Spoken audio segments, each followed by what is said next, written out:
living with cancer can be challenging and full of unknowns, but it can also be beautiful and purposeful. You are not alone, I'll support you through. You don't have to run, you can always overcome everything that you've been through.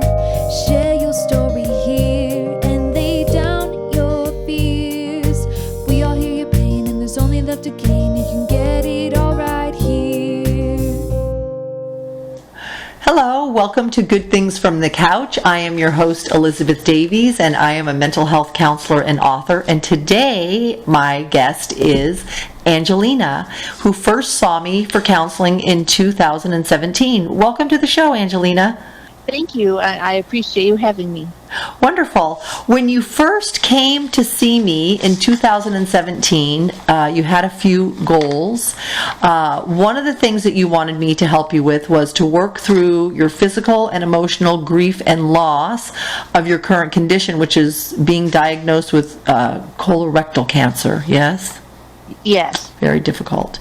The second goal was you wanted me to help you move forward in giving back and feeling good so you could create an enjoyable life. That's a challenge. That is a challenge. And the third thing you wanted me to help you with was to helping you find a purpose, because prior to coming into counseling, you had a great purpose teaching youth dance. So we'll talk about that a little bit today. And the last thing that you wanted me to help you with in counseling was helping you accept your limitations.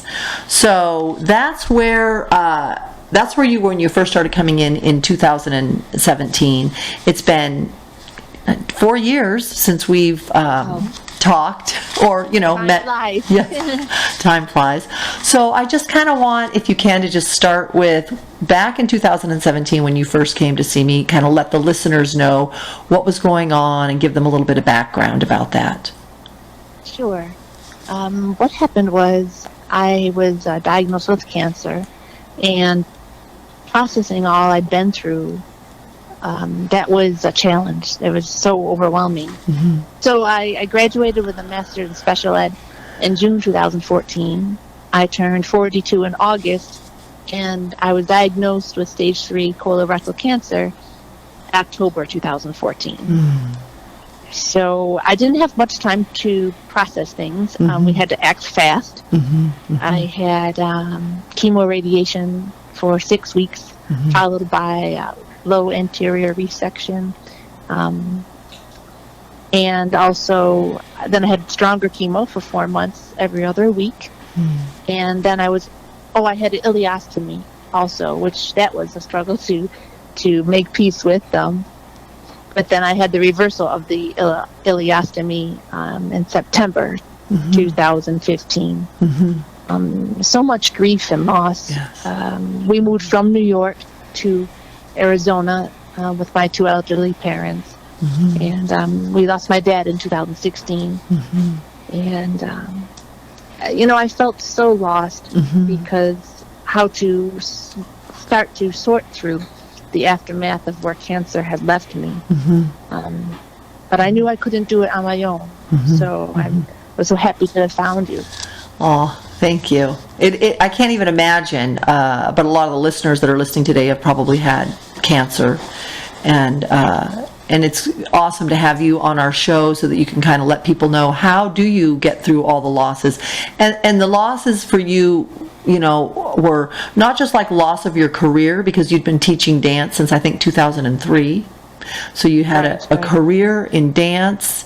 Then you lost, the loss of your physical abilities to do what you used to be able to do, the job and the career and the dreams of being a dance teacher. Then also the loss of your dad, which was another huge loss. The loss of, at that time you had told me you'd gone out with a boyfriend, I think for 7 years. It'd been quite a while. Oh, yes. He didn't have the capacity to be there for me.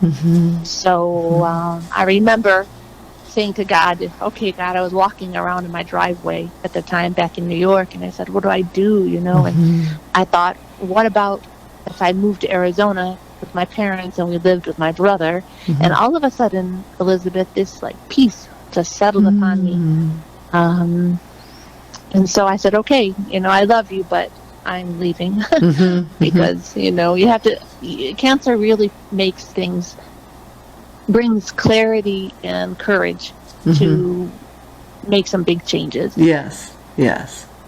And you needed to be around to support. If he wasn't able to be there for you, exactly, right, you need a support system, and your family happened to be more of a support system for you at that time, for sure. Right. And still is.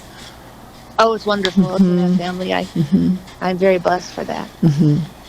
So a lot of losses, loss of career, right? Loss of a boyfriend, loss of being able to physically function the way you used to be able to prior to cancer. So there was a lot of loss going on.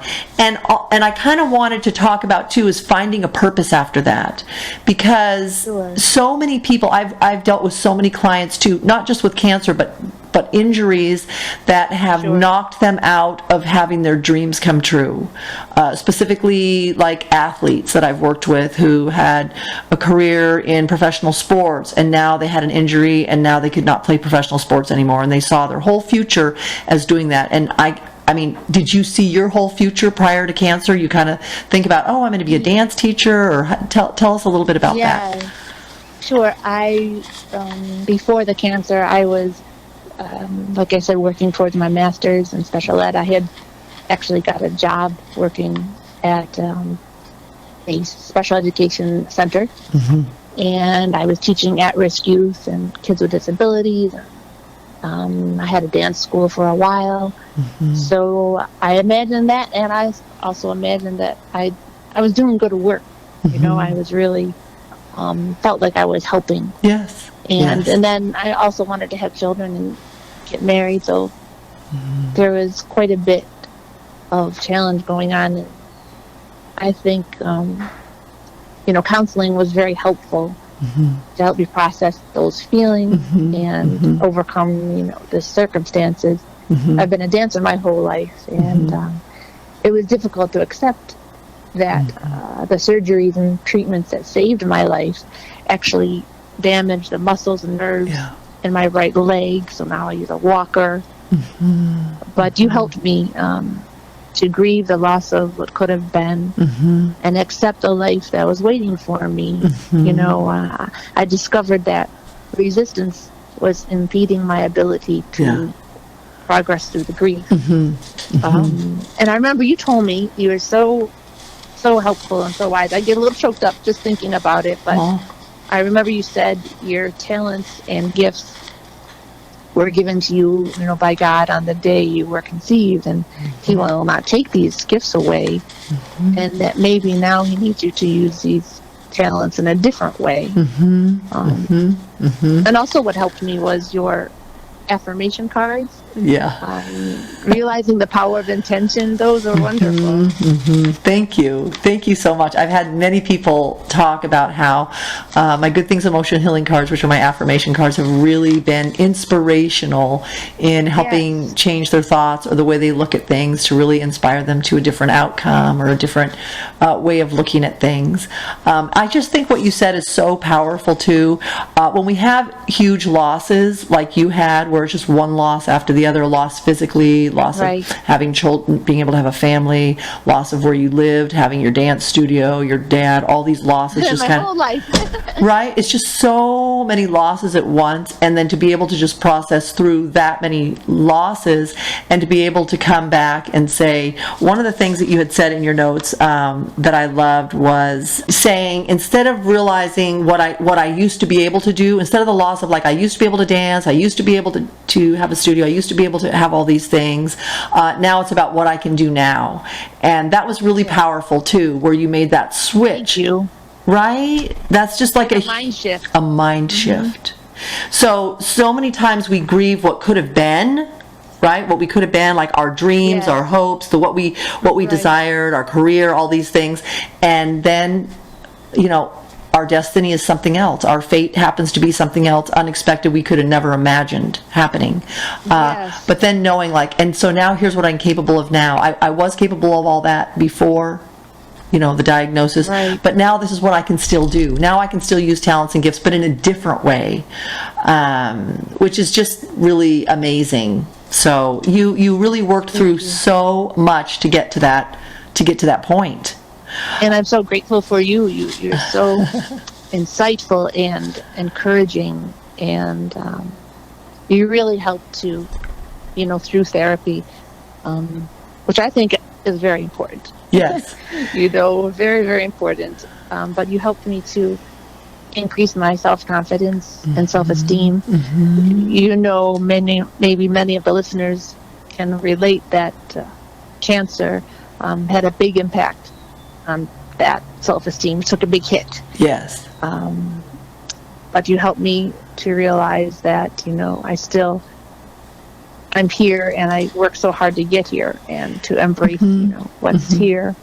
Oh, and also, what was very helpful, Elizabeth, is your list guided meditation practice.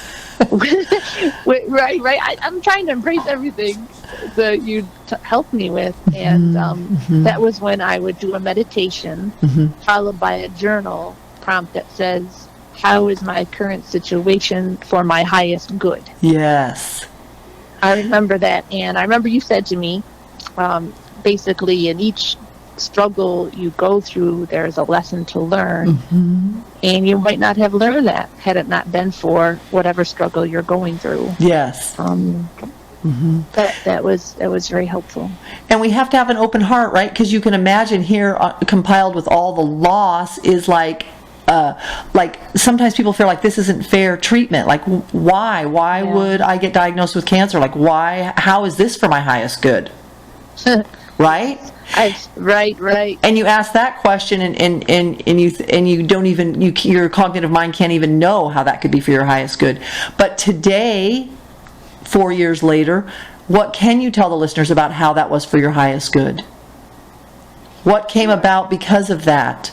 And I did a lot of reflection, and I realized that even though I'm not able to dance like I used to, I still can dance sitting in the chair, and I embraced my quote unquote new normal. Yes. And it's ever changing, really.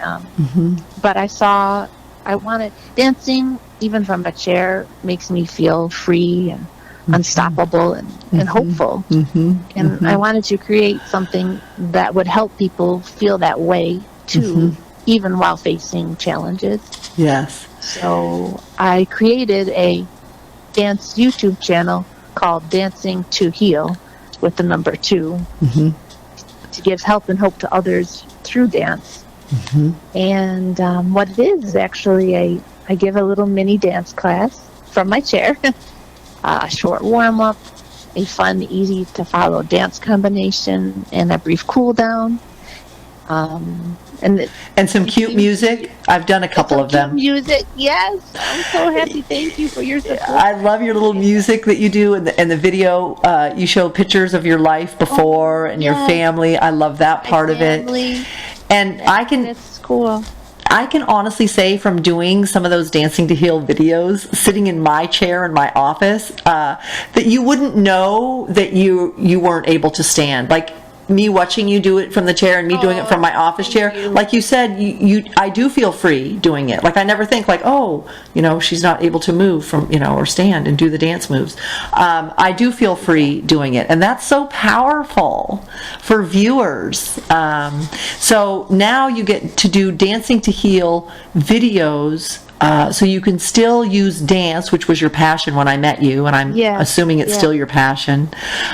You can do it in a way that just can help millions of people, and I mean, there's millions of viewers on YouTube. So it's a wonderful thing. It always lifts my mood too when I do your Dancing to Heal videos. You. That makes I appreciate that very much. I hope for it. Always makes me smile. Help one person. Yeah, it always makes me smile doing them. It is very freeing to learn the dance moves and everything. It's really, really fun. A little escape. I'm also working on a website, dancingtoheal.com, where people can share their story of overcoming adversity and have resources and help them, like this wonderful program. Yeah, doing is helping people feel like they're not alone. That's right. That's so important. It's so important for us to know we're not alone in our struggles, and even more so that we can overcome, because you think about people like you who had all these losses. And we should also let the listeners know, when you first started seeing me in 2017 and you had gone through chemo, that you had a reoccurrence of the cancer a year later. Yes. And you had to start all over. And I believe that you got from stage 3 to a stage 4 at one time with the That's cancer. correct. I'm currently stage 4. Yeah. I had a recurrence in my right pelvic side wall. Mm-hmm. And that was kind of another blow, like, man, Mm-hmm. like, seriously? Mm-hmm. Mm-hmm. But, you know, I have a strong faith, Mm-hmm. and working through with you helped me realize that I've come so far, and I did it before. I've Yes. beat cancer. I can beat it again. Mm-hmm. So now it was a very turning point, because that could have been something else that knocks people down, and Mhm. like why even bother, you know? Mm-hmm. Mm-hmm. But you helped me realize that I have a positive attitude, and Mm-hmm. every moment is a gift. It is. I believe. And, I really learned that living with cancer, just to let your listeners know, living with cancer can be challenging and full of unknowns, Mm-hmm. but it can also be beautiful and purposeful. Mm-hmm. You know what I mean? Well, tell them how it's been beautiful and purposeful for you, having it Well, occur I think- twice. Sure. I have a support group that I'm with, for cancer survivors. Mm-hmm. And what I realized listening to other people's stories is that some people have had it several times, Mm-hmm. and they, dug deep and were able to overcome Mhm. and find purpose through that. Mm-hmm. Now I'm not able to use my leg. I have a dropped foot, Mm-hmm. and because of those specific radiation, Mm-hmm. and it helped me realize that, okay, things could always be worse. Mm-hmm. It could always be worse. And I think that has helped me in learning to stay present Mm-hmm. and not dwell on the past or Mhm. worry about the future. Mm-hmm. You helped me see that this helps you find joy Mm-hmm. in the moment, because that's all we have. Mm-hmm. And I have a quote that has helped me. Do you mind if I share it? I'd love it. Okay, it says, hope acknowledges the pitfalls and struggles along the path, gives us the courage to confront our circumstances and the capacity to surmount them. Mm-hmm. It's by Dr. Jerome Groopman. The book is The Anatomy of Hope. Wow. So I had that on my mirror just as a reminder, and I believe, I hope I answered that question. My chemo brain. Yeah. Well, like how we move from the loss to the hope. So one of the things is that you said is being in the present moment and knowing that, hey, I overcame cancer one time, I can do it this time, dig deep. And also your faith, because honestly, I believe, like you too, like we do have a destiny. And if part of your specific journey is getting cancer, it doesn't mean that God's done with you yet. He still has a purpose and a plan for your life. And that's the part that we have to somehow look beyond our current situation and say, well, what is the plan now? What could my destiny be now? Because I already had it all planned out. I was going to be a dance teacher my whole life.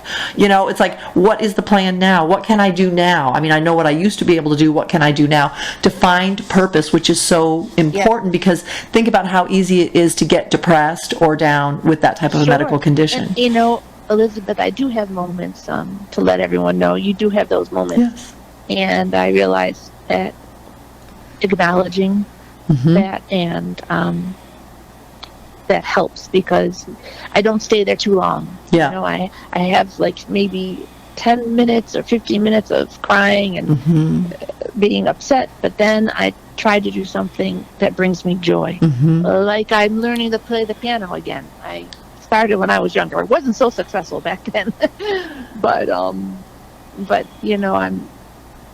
that helps to also, Because that was, whatever brings you joy, painting or whatever. yeah, that's the big thing too. I remember talking to you about that. Like music was something that brought you joy. Dancing was something that brought you joy. Doing Tai Chi, which I don't know if you can do that anymore. Oh, I do it from my chair. Wonderful. I can stand for a little bit, but then, yeah. And doing and journaling. I remember working. Journaling, yes. I remember working with you and talking about, why don't you do a cancer journal, like a journal about every day going through this journey, this cancer journey. And you started journaling a lot, and that was something as well. Yes. Here's another thing I was thinking about. If you wouldn't have got the stage 4 colorectal cancer, okay, would you have been able to be as big of a blessing to your mom, who needed a caregiver when your dad died? Like, there's other things That's something I think about that. Yes, I did care for my mom. She had asthma very badly. And I really believe that. That's another purpose I had to help her. And I was there. And actually, I was, I guess you can say, in remission. I don't like to use that term too much, but for a year and a half after my dad passed, I was good. And I took care of her. You know, we lived with my brother. I still live with my brother and sister-in-law. But, you know, taking her to doctors, being there for her when she inevitably had to go to the hospital. And I can honestly say, I get choked up, as hard as it is, because I do miss my mom and dad every day. But I feel good that I could have been there for them, you know. Has your mom since passed then, since I've seen you? Oh, gosh, yes. I'm so sorry. Yes, in 2018. Wow. November. Wow. Yes, I didn't realize that. Yeah, she was in the hospital, and I was undergoing treatment. Maintenance chemo. I've been on maintenance chemo. And I was not able to be there in the hospital with her. And gosh, that was so hard. But, you know, she came home.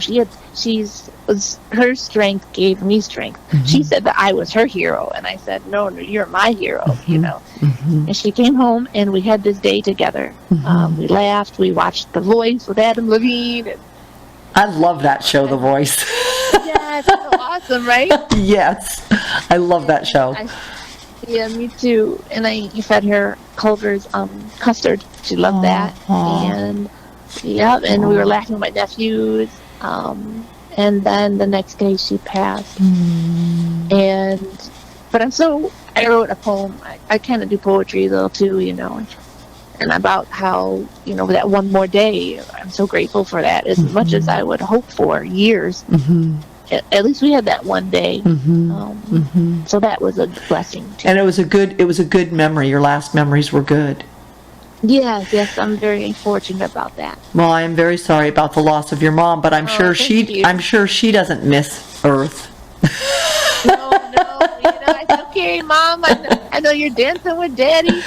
She is. He's stepping all over your feet, like he always did. My mom was a dancer, my dad was not. Oh, I love it. That's great. That's wonderful. But it is like, sometimes this terrible tragedy that we see as such a tragedy happens, and then it's only because, like, we're forced to go into this other situation, like helping your mom, be a caretaker of your mom, where you're being a huge blessing over here. And at the time, you might not see it. You might say you're in such a big difficult situation with your own personal struggles and physical struggles with cancer and the depression and these different things, but yet you can move over here and realize you're still being a blessing to someone else. And it's important that the listeners know that sometimes when a tragedy happens, it forces us out of doing one thing, but we can still be a blessing to someone else in a different way that we would not have been, you know, that we would not have been if this tragedy wouldn't have happened. Yeah. That's true. Yeah. And I'm so glad I'm here. My outcome would have been very different if I just stayed home. Yes. Back in New York. Yes. And even moving and even moving this meant to be. It was big. Yeah, and you would have never moved without that diagnosis. Right. So I probably would not have. So these. But I have to tell you. Oh, go ahead. No, I'm just saying. Yeah, just to reiterate. So these things that are happening, sometimes we don't understand we don't understand until looking back. Like, oh, I can see, like, because of this terrible thing happening, I was able to be a blessing to my mom, or move to this other state and have family support, or different things happening that we don't see at the time. We can't see at the time. Yeah. That's right. I'm at the Mayo Clinic, and I'm very fortunate. I have excellent care, big care team. And I don't know if I told you, but I never thought I'd meet anyone to be with after a cancer diagnosis. I thought no one is going to be there for me. No one's going to take that on. But I recently met someone wonderful. And we met for coffee. And he said to me, so tell me about because I had my walker, you know. He said, tell me about your balance issues, because I'm an acupuncturist. And I thought to myself, Elizabeth, okay, this is going to be the quickest cup of coffee and donut. And I said, well, I'm living with cancer, and my doctors tell me I'm doing extremely well compared to others in my situation. And I paused and I said, so did I scare you off? And he said, not at all. Wow. And he told me how his father had cancer. And I was like, oh my goodness. Yeah, so it's been like 8 months. I was like happy to tell you that, listeners, it's okay. Like you can still have a partner, like someone who still loves you just the way you are and accepts you just the way you are, regardless of your condition. Regardless, yes. And I never thought that was possible. So I hope that your listeners, whatever your struggle is, there is hope. There is someone for you. You can still find love. Yes. I remember when I was seeing you back in 2017, that you had started Tai Chi, maybe it was even 2018, and that the instructor was very, very kind, and he had asked you out on a date way back then. So, So I didn't know whatever happened with that, but I'm thrilled for you in this new... That crashed and burned. I'm glad you can laugh about it. That crashed and burned. Listen, look, if you can't laugh, girl. Sense of humor is also what helped me get through, Yes, you have to be able to have a sense of humor, for sure. I would say I laugh every single day. Even in counseling sessions, I laugh, That's right. You have a great laugh, by the way. You make me happy every time you hear you. Oh, thank you. So I'm excited for you that now you found love too. Yes. All these... Really. You what? I can't believe it, Yeah, that's wonderful. That is just thrilling. All these wonderful, good things that can come from terrible things, really, from the tragedy, like ashes to a garden, I don't know how else to say it, right. Just all these beautiful things that can come from something so tragic. That's very true. And I remember you saying, Lori, there are, you don't realize, but there are different seasons, and there are many blessings in the seasons ahead. Yes. And that gave me hope too. Yes. And I didn't know exactly what that was at the time, but I had to trust. I had to trust that there would be. And there was a season for love. Yes. And a season for healing. And a season for giving, like giving to your mom. And a season for creating season for giving, and a season for mourning. Where we mourn the loss and the grief. There is a season for everything. And also, it just reminds me about this hope thing that's so important for our listeners too. Like, also there's this scripture in the Bible that talks about we find what we seek. And so if you still had that hope that, hey, I could still find love, or there might still be someone out there, or I could still be a blessing, or I can still have a purpose with dance, even though you never would have thought of videos until, you're forced into that situation. But you find other ways that the spirit within you, the soul within you, still has a purpose always to create something new. And these will come to us in ideas, right? Like one day, somewhere along the line, you had this idea to create these dance to heal videos. My heart several times it came. I'm like, this might be something. Right, where it does, it comes, and it's important to let the listeners know to kind of listen to that quiet, still voice inside. That gives us hope and gives us ideas to do other things that we don't realize at the time is going to be a big blessing in a different way. I mean, in your studio, you could help people, the people that came to your studio, but when you do YouTube videos, you can help millions of people across the world. That'd be wonderful. Yeah, right? Same with me with writing a book. I remember that's right. In 2008, I felt like the tapping to write a book, and I remember thinking, what am I going to write a book about? I have a super successful private practice. I love doing what I'm doing. I'm making good money. I have 2 offices, all these things, and I kept getting this tap like, you need to be writing, and I'm thinking, I was kind of resistant, and then things happened that kind of forced me into that position, if you will. Just negative things started happening at work and different things, and I was like, okay, I'm going to surrender to what I'm supposed to be doing. Surrendering, right? Yeah, I learned that, and patience, surrender and patience. Surrendering. I think they are very important. They are, right? Because we can be so resistant because this is not what we want to do. This is not what I want to have. Right. This is not what I want, and we're like this little kid like, no, I don't want to do this. Exactly. And then the reason I write this, or the reason I bring this up about writing is it was the same thing with you where on YouTube you can reach millions of people. Well, same with me. I would ask God, like, Right. Holy Spirit, like, why do you want me to write? And it's like, because you can reach more people. I could reach a certain amount of people in private practice, people that came to my office, but when you write a book, it can go across the world and reach people all over That's the world, true. which my book now is in 9 countries, so it's like, wow. That's wonderful. Right? You don't think about things like that at the time, that you have a bigger purpose than you could even imagine. And my brother is a traumatic brain injury survivor, Mm-hmm. and he is a good inspiration. Mm-hmm. And him and his wife wrote a book, and you can really help others. Mm-hmm. You can reach a larger audience than you can just maybe telling one person your Yeah. story. Yeah. In ways you never imagine. And I remember I would wake up in the morning. Sometimes in the morning, I don't know what it is, but ideas will come to me, and I keep a little journal by my bed, and I just jot a couple things down after I kind of get out of bed, or I put it in my phone. I'm not so great with technology. My brother Bill helps me with the videos, Mm-hmm. but sometimes in the morning before the craziness of the day starts, sometimes those ideas come to you. I don't know if you ever found that. Yes, I have. I've been laying in bed and ideas come to me too. And I get up and write them down, jot them down. Because I'll forget. Right. And we should let listeners know to always do that. Like, and oftentimes, don't you think too, like you were saying about the dance videos, it didn't just come to you once. No. Right? Same with me with writing. It's at a constant, Right. almost there. Same with me with writing. It didn't just come to me once or twice or three. It's like this tapping for several months. You're like, okay, Right. already. Okay. And exactly right. Yeah. And I remember thinking, when I'm teaching dance or when I was doing things, I was on all the time, and people would come to me several times. If they see you, and they're like, "Oh, Elizabeth," and I remember thinking, I'm just sort of kind of private about other issues, I don't really. And it was a big thing to say, okay, I think that I can feel confident enough to tell the world that I have stage 4 cancer. Mm-hmm. And took that chance, kind of a little risk. Mm-hmm.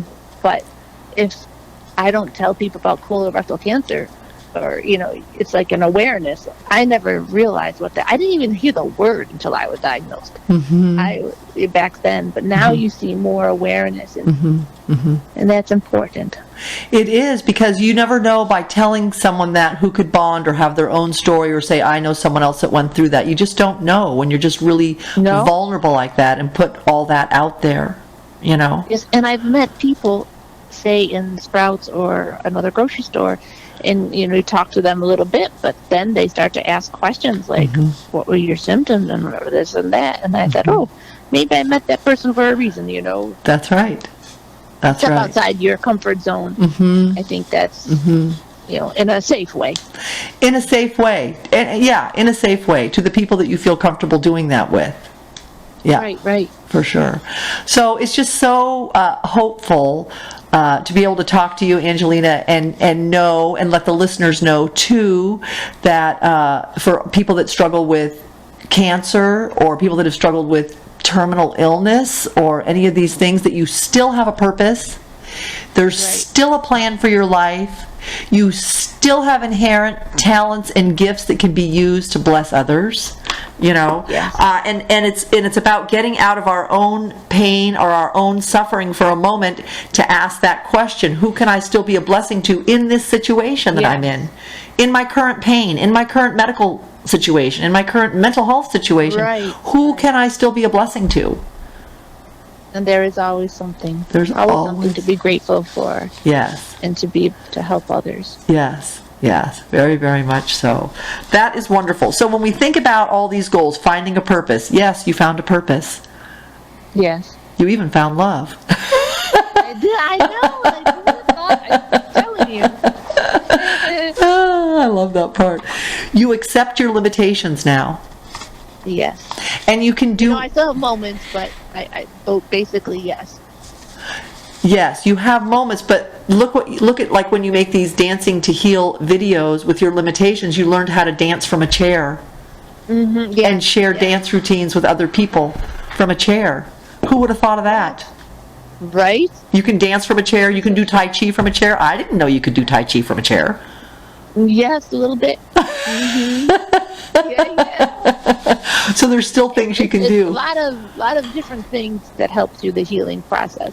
And this is helping me heal as well too, being able to offer this for others. Yes, always. Yeah, that is our offering.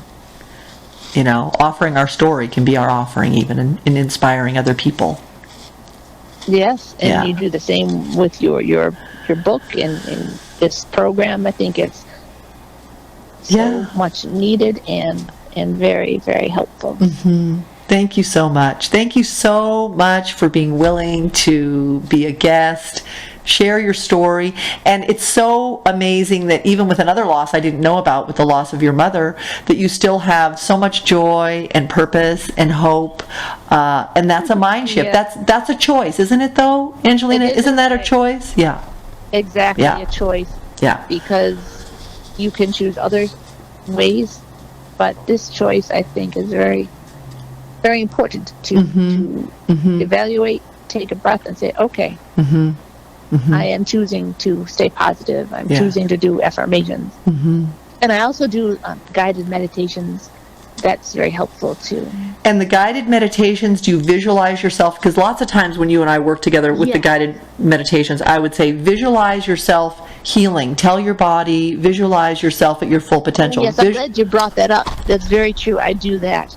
And I think there's very, like you had mentioned, a very powerful link between what you tell yourself and how your body responds to that. Yes, because we're affirming for our body almost how to react. And so if you were to say, like, I have cancer all the time, even though you did, rather than, yes, that's the truth, but what you're telling your body is like, my body is healing, my body is capable of healing, my body is in wellness and in wholeness, and harmony flows through me, and healing flows through me. And you can still say those things with an illness. Very true. You know, you can still say those things when you have physical limitations. My body heals easily. My body recovers. My body has an amazing immune system. You can still say those things in the midst of physical ailments and injuries, and even, you know, yes, any terminal illness, life changing event. And in loss, in an emotional loss, because there was so much emotional loss too from your diagnosis, you know, of having a dance studio and having to give that up, and the move and the relationship and all those other things. You can still say, I know I said this when I lost my brother back in 2018 suddenly, and it was a very devastating loss. So sorry. Yeah, it is. It was a devastating loss. And I remember telling myself, I am going to fight for joy every day. Because do you ever feel with a loss like a little bit of joy just kind of like leaks out, and it's just like you have to just fight for joy when you're in the middle of a really deep loss? And it was just a mental way to put it, right? And I just told myself every day, I'm going to fight for joy every day. And I would force myself to do things that I used to enjoy, or music could elevate my mood, or reading things that were uplifting, or going to a support group. And sometimes like you were saying, listening to other cancer patients in your survivor group and that they have it worse, it sometimes makes you feel like, wow, like I have it bad, but that person has it even worse than me. And sometimes listening to those stories, I know when I was working in a grief and loss group, listening to people's stories that had worse losses than me, it's like kind of puts it in perspective for us sometimes, right? Puts it in perspective. That's right. Yeah, where we don't feel it could always be worse. Yeah, because someone does have it worse. It's bad, but yeah. So I love those guided imagery, visualizing us at our full potential, visualizing wholeness and health in our body.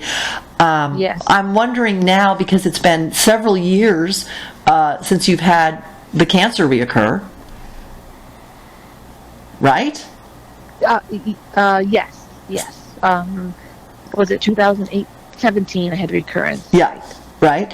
So, I mean, don't you think even, who knows if those visualizations and those guided imageries and those affirmations literally gave your body the extra boost too, you know what I mean? Mentally and emotionally, the extra boost Sure. to allow more healing to flow through you and to receive more healing. I believe that. Yeah. too. I do too. Yeah, it's a really pretty powerful when we combine our mental strengths with that, like our mental affirmations of health and healing, along with the Yeah. medical I call all the modalities. treatment. I say. Yes, all the modalities. It's Yeah. so important to realizing that you have to advocate for yourself and Yeah. and put your health 1st. And some people will understand and others won't. But But it's always a choice. that's right. Yeah. Oh, that's Always a wonderful. Is there anything else you want the viewers to know or the listeners to know about overcoming this and not feeling alone? Any advice you have to someone who is currently going through chemotherapy or cancer treatments? And Sure. I would say it's important to reach out and join some sort of support group that fits you, 'cause everyone's different. But don't be afraid to take that risk and reach out and share what you're comfortable sharing. But there's hope. There's always hope. Always have hope, and you're stronger than you think you are, yes. and you can overcome so much. True, true, Always true. have hope. True. Thank you so much for taking time to share your story with our listeners today, Angelina. I wish Thank you so much for having me. I really appreciate the opportunity. Absolutely. And to all of these listeners, thank you for tuning in today to listen to Angelina's story, so that you know you are not alone in your emotional struggles, and that we can heal from difficult thoughts, difficult feelings, difficult behaviors, difficult situations and circumstances. May good things continue to come your way from the couch. Thank you.